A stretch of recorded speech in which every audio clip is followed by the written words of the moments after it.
मैं ये कह रहा हूं कि पूरी जो चुनाव आयोग की जो पूरी प्रक्रिया है जी, वो पूरे देश में, जनता में खास करके पहली बार ऐसा हो रहा है कि चुनाव आयोग जब वोटर लिस्ट ठीक कर रहा है तो ऐसा हिंदुस्तान के इतिहास में पहली बार हो रहा है कि जनता डर रही है।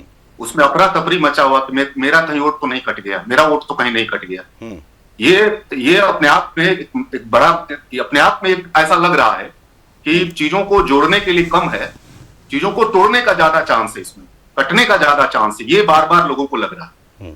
आमतौर पे ये यहाँ 98% आप देखिएगा कि अमेरिकी जो चुनाव प्रणाली है उसमें जनता को चुनाव आयोग के पास जाना पड़ता है, चुनाव आयोग जनता के पास नहीं जाती है। तो 100 में से 75 लोग ही वहां वोटर होते हैं। भारत लेकिन ये प्रणाली थी कि हम अधिकतम लोगों को जोड़ने वाला लोकतंत्र है हमारा, कोई छूटने ना पावे, ये हमारे चुनाव आयोग की दिशा थी। और इसीलिए अब 100 में 99 लोग यहाँ पे वोटर हैं। अगर ये प्रक्रिया हो गई कि हमको ही अपना प्रयास करके वोटर बनना होगा तो हमारा लोकतंत्र भी सीमित हो जाएगा, वो 100 से 75 चला आएगा। और ये एसआईआर के बाद अगर आप ध्यान दें, पूरे देश से 20% वोटर नहीं रह जाएंगे। ये वोट के अधिकार पे कितना बड़ा हमला, इतने बड़े देश में 140 करोड़ आबादी वाला देश है, उसका 20% अगर उसका आधे उसकी जो यंग आबादी है उसका 20% अगर चला जाए तो आप कल्पना करिए कि क्या लोकतंत्र सीमित नहीं होगा। या ये लग रहा है जिससे कि भाजपा से जो असहमत वोटर हैं उनको और ज्यादा खतरा महसूस हो रहा है।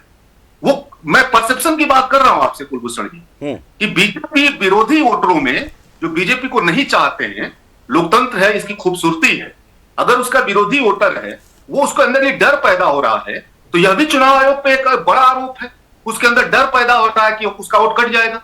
तो क्या इस तरह से भी लोकतंत्र सीमित नहीं होगा?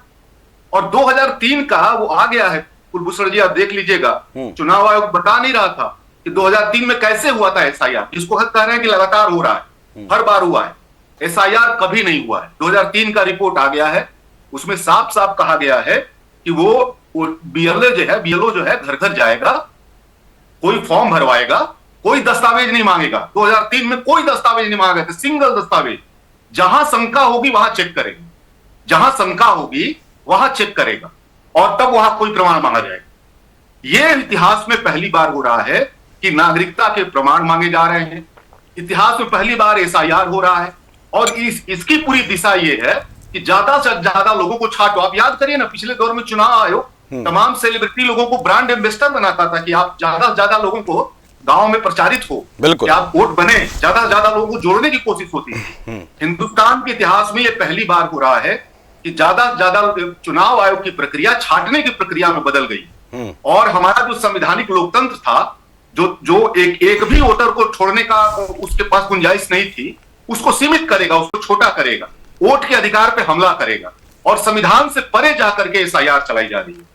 तो मैं तो आपसे ये कहना चाह रहा हूं कि ये बात परसेप्शन की नहीं है, ये चुनाव आयोग जिस तरह से कार्रवाई कर रहा है और जिस तरह से उसके चयन का आधार बना दिया गया है, ये दोनों मसले व्यवहारिक धरातल पर अगर जनता में डर पैदा हो रहा है कि हमारा वोट कटेगा, और सैद्धांतिक धरातल पे ये बात जा रही है कि अब चुनाव आयोग स्वतंत्र नहीं रह गया है, प्रधानमंत्री ही जिसको चाहेंगे वो चुनाव आयोग बने। चयन की प्रक्रिया आप जानते हैं बदल दी गई, आप जानते हैं अब प्रधानमंत्री का कितना एकाधिकार हो गया चुनाव आयोग को चयन में।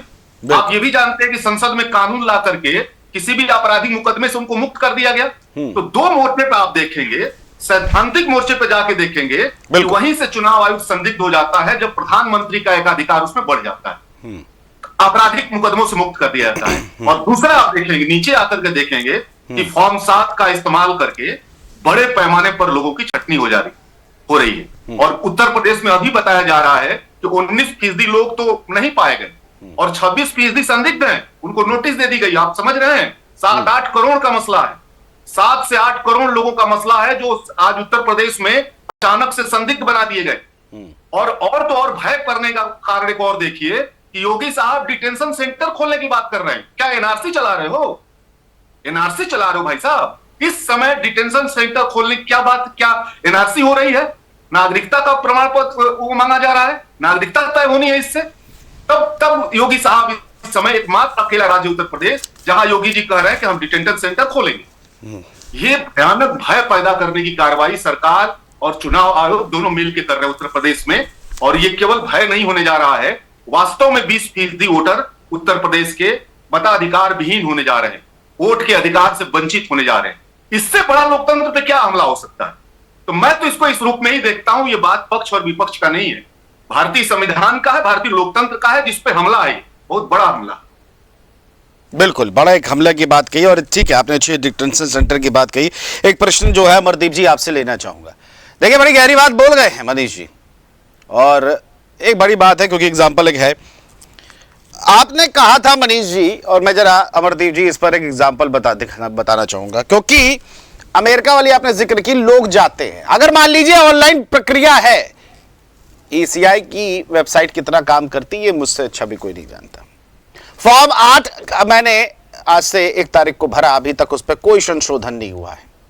आप समझिए कि SIR की प्रक्रिया के दौरान वेरिफिकेशन में सही शब्द लिखे, और जब वो फॉर्म छप के आया ड्राफ्ट लिस्ट का, तो उसमें जो BLO, ज्ञानवर्धक BLO बैठे थे, उन्होंने एज इट इज सेम रख दिया। तो फिर SIR फॉर्म क्यों भराया? अगर स्पेलिंग मिस्टेक थी उसको ठीक करना चाहिए था ना, फिर फॉर्म 8 भरने की हमें नौबत ही नहीं आती। लेकिन नहीं, उसके लिए अलग प्रणाली है। और आज 17 तारीख है, तकरीबन 17 दिन मोटे मोटे बीत गए, कोई नहीं आया अभी तक।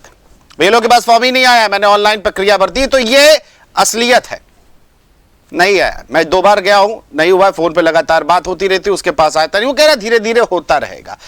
तो ऑनलाइन प्रक्रिया भी अब राम भरोसे है। अमरदीप जी क्या कहना चाहेंगे, या मजाक चल रहा है हिंदुस्तान में SIR को लेके? जी देखिए मनीष जी, अभी जिस प्रकार से एक राजनीतिक प्रवक्ता के तौर पर बोल रहे थे समाजवादी पार्टी कांग्रेस की तरफ से, मैं इनसे पूछना चाहता हूँ। आप पे हमेशा दाग लग जाते हैं मनीष जी। जी जी बोल दीजिए मनीष जी। अरे रुक जाइए, मनीष जी को बोल रहे हैं। अरे आप लोग मत बोलिए, कांग्रेस सभा वाले, नहीं बात सिद्ध हो जाएगी। अरे अरे अरे रुक जाइए, रुक जाइए, अरे अरे रुक जाइए, मनीष जी को बोल लेने दीजिए। त्रिपाठी जी शांत हो जाइए। अरे त्रिपाठी जी पर शांत हो जाइए। अरे मनीष जी को बोल लेंगे, उनके पास है। मनीष जी पहले सुनिए। क्या सुने? पहले वापस लीजिए इस बात को, पहले सुनेंगे। हमारे बात का जवाब दीजिए ना। अरे भाई आप जो है, अरे त्रिपाठी जी कांग्रेस वाले भैया 2 मिनट शांत हो जाइए जरा। समाजवादी पार्टी के प्रवक्ता उनके बोलेंगे, मैं क्या पूछना चाहता हूँ। नहीं नहीं, गलत बात है। देखिए, राजनीतिक विश्लेषक है, अपनी अपनी राजनीति करते हैं, अपना अपना विश्लेषण करते हैं। नहीं, रुक जाइए। गलत बात पार्टी का वोटर है। आप दूसरा जी, ये इस बंदे की बात को पहले वो कराइए। गलत बोल रहा बंदा ही जी। नहीं, अरे अमरदीप जी वो राजनीतिक विश्लेषक है, वो अपना विश्लेषण कर रहे हैं। अरे ठीक है, हो सकता है आपको अच्छा ना लगा हो। सर्टिफिकेट देने की ठेकेदारी ले रखा है। नहीं, आपको किसने बताया? आपको कैसे पता? अपनी बात आप ये बता दीजिए। अरे हमारे सवाल का जवाब दे दीजिए। देखिए, नहीं, वो किसी पार्टी की तरफ से नहीं है, राजनीतिक विश्लेषक है। अरे भैया सुन लीजिए, राजनीतिक विश्लेषक जरूरी नहीं है कि कभी भी सत्ता के पक्ष में ही हो, वो अपनी बात रख सकता है। अमरदीप जी, राजनीतिक विश्लेषक जो है जरूरी नहीं है कि अच्छी चीजें बोले, वो कभी कभी कटु वचन भी बोल सकता है। कोई किसी पार्टी का ना दर्जा दीजिए, वो अलग अलग हम पार्टी के बैठाए रखते हैं, हमारे पास है। नहीं, हमारे पास अमरदीप जी कांग्रेस का भी प्रवक्ता बैठे हैं, सपा के भी हैं, राजनीतिक विश्लेषक है, वो किसी पार्टी के नहीं है। नीरज जी भी है, वो वरिष्ठ पत्रकार, सबकी भूमिका है। ऐसे किसी पर लांछन लगाना मुझे नहीं लगता उचित होगा। बहरहाल जल्दी से अपनी बात पूरा कीजिए। कुलभूषण जी, मैं ये बड़ी विनम्रता से पूछना चाह रहा हूँ मनीष शर्मा जी से कि उत्तर प्रदेश में जिन लोगों का वोट कट्टा है वो भारतीय जनता पार्टी के वोटर नहीं है। ये कैसे मनीष शर्मा जी ने इस बात को आइडेंटिफाई कर लिया? मैं दे दूं उसका जवाब। नहीं रुक जाइए, अरे आऊंगा। सुन लीजिए, अरे भाई बीच में कूदिए मत मेढक की तरह, पहले सुन लीजिए। दूसरी बात, जब देखिए सुन लीजिए, अरे रुक जाइए, अरे भैया रुक जाइए, एक लोगों की बात तो पूरा हो दे दीजिए। मैं त्रिपाठी जी आता हूँ आपकी तरफ। इनको बोलने की तमीज नहीं। अमरदीप जी थोड़ा सा ध्यान रखें, गरिमा बना के रखें, किसी को कुछ बोले। देखिए गलत बात है, शब्दों का चयन। बोलने देंगे पहले। अच्छा ठीक है, ठीक है, बैठ के आके ना बोलना ना आता ना पता। त्रिपाठी जी, अरे त्रिपाठी जी, थोड़ा त्रिपाठी जी कीजिए। नाराज ना होइए। अरे मेरी बात दो तो अच्छा, कांग्रेस वाले त्रिपाठी जी, अमलेंद्र जी मैं आता हूं। बोलोगे जी, सुनेगा। गलत बात है, नहीं अमरदीप जी थोड़ा सा ध्यानपूर्वक जी अपनी जल्दी से बात को पूरा कीजिए, फिर मैं अमलेंद्र जी की तरफ चलूंगा, फिर भारतीय साहब की तरफ आऊंगा। भूषण जी डिबेट चल रहा है तो सुनने की आदत डालनी चाहिए। नहीं, थोड़ा शब्दों का ध्यान रखें, शब्दों का ध्यान रखें। गाली नहीं सुनेगा कोई, समझ गए? आप अपना बहस चलाइए, अच्छा ठीक है, चलिए नाराज, अरे थोड़ा बातें करेंगे। मनीष जी आता हूं मैं आपकी तरफ। मैं मनीष जी आपको बोलने का पूरा मौका दूंगा, मैं पूरा मौका दूंगा आपको बोलने का। आप सभी को मौका नहीं देंगे, मेरे बीच में बोलेंगे। अमरदीप जी 10 सेकंड में बात खत्म कीजिए, फिर मैं अमलेंद्र त्रिपाठी जी की तरफ चलूंगा। 10 सेकंड जी। कुलभूषण जी जब शहरी क्षेत्रों से जो है मतदाताओं का वोटर लिस्ट से नाम कटा, फॉर्म 6 गया लेकिन आया नहीं, क्योंकि जो मतदाता शहर में रहता था, जो लोग शहर में रहते थे और ग्रामीण क्षेत्र से ताल्लुकात रखते थे, उन लोगों ने ग्रामीण क्षेत्र में जो है फॉर्म 6 के माध्यम से अपने वोटर को बढ़वाया, लेकिन शहरी क्षेत्र में वापस नहीं दिया। तब समाजवादी पार्टी के लोग, कांग्रेस के लोग बहुत खुश हो रहे थे कि भारतीय जनता पार्टी का वोटर कम हो गया, वोटर लिस्ट से नाम कट रहा है, भारतीय जनता पार्टी का नुकसान हो रहा है। अब अगर जो है फॉर्म 6 के माध्यम से लोग बढ़ते हैं तो तकलीफ वाली क्या बात है? और मनीष जी को इतना तकलीफ हो रहा है, मैंने बड़ी शालीनता के साथ पूछा कि जिन लोगों का वोटर लिस्ट से नाम, अरे भाई सुनिए, जिन लोगों का जो है वोटर लिस्ट से नाम कट रहा है वो पीडीए के हैं, वो समाजवादी पार्टी के, आप कैसे आइडेंटिफाई करेंगे? जो ओबीसी समाज के लोग हैं, दलित समाज के लोग हैं, अल्पसंख्यक समाज के लोग हैं, क्या भारतीय जनता पार्टी को वोट नहीं करते हैं?